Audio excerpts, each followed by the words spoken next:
My name is Robert Mayfield Yawson, and I teach in the MSOL program. That's the Master of Science in Organizational Leadership. And I teach most of the courses within the program. I've taught from SILS 10, which is a communication, up to SILS 90, the capstone course. So I teach almost all the courses within the program.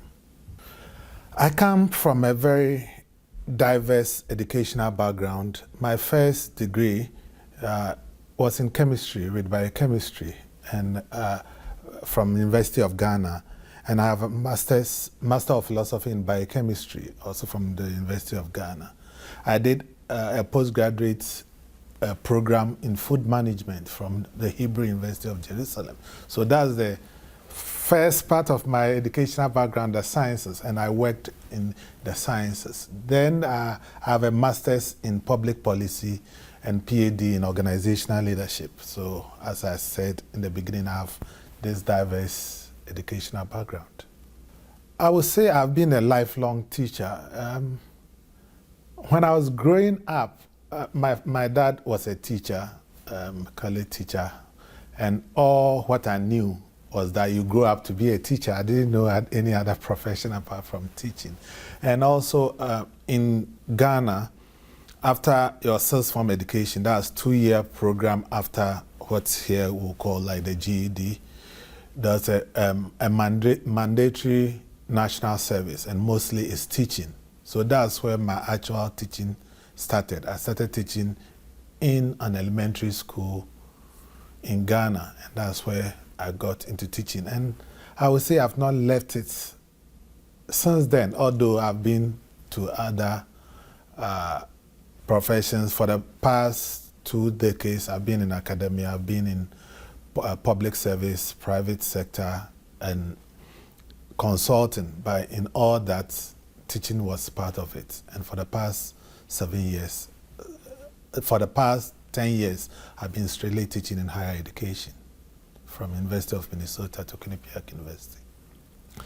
Just like my educational background, my specialization is a bit diverse, but specifically my research is on complexity theory in leadership, what I call wicked problems, to address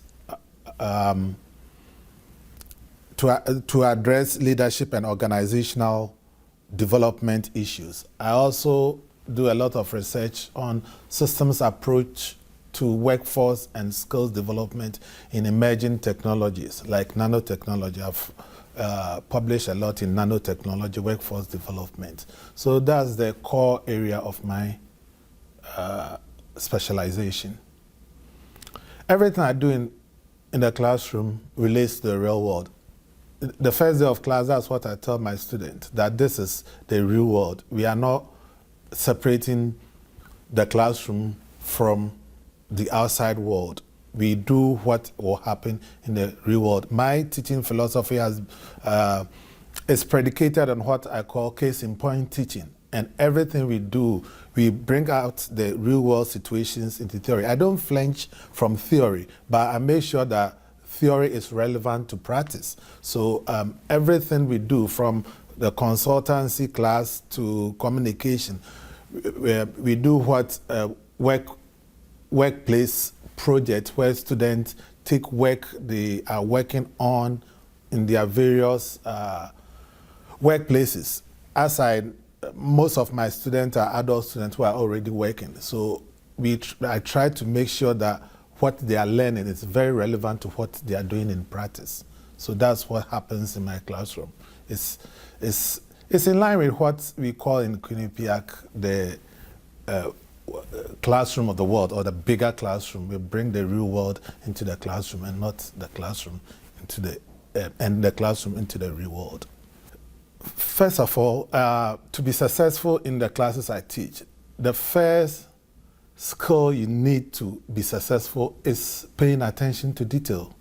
I teach mostly online, and in the online environment, paying attention to detail is very important, because you don't get a chance to always talk to the instructor in real time, as it is with synchronous classroom. So paying attention to detail is important. And I ask students to understand that I'm not there to teach them what to think, but how to think.